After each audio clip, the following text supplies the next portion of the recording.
Kung ako sa bahay na lang. Pues, wala din yung kapatid ko. Naghahatid ako. Hindi ko. Minsan ang papa. Pwede ba yun? Kung papayagan ni Kalinga Prab, pwede yan sa kanya amo mo. Hindi naman talaga. Pwede kang mag-stay sa bahay. Wala naman yun sa akin.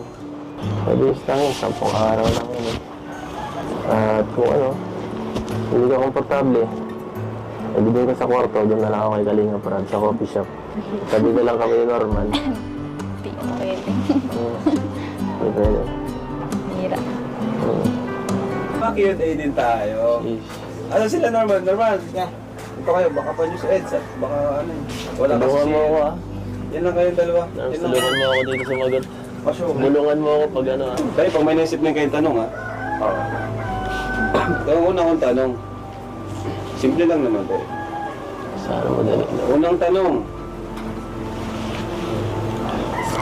Wala nang paligoy-ligoy, ano? Wala nang paligoy-ligoy.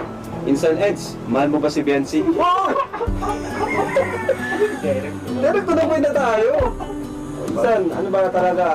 Para, ano na, mahal mo ba tong si Biancy na nandito? Para kumusta agad?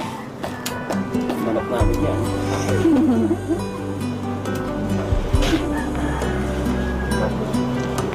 Hindi na. Hindi ko na mahal yan. Ay, grabe. Kasi mahal na mahal. Naman, Biancy. Gusto mo ba sa Eds? Matagal lang ko.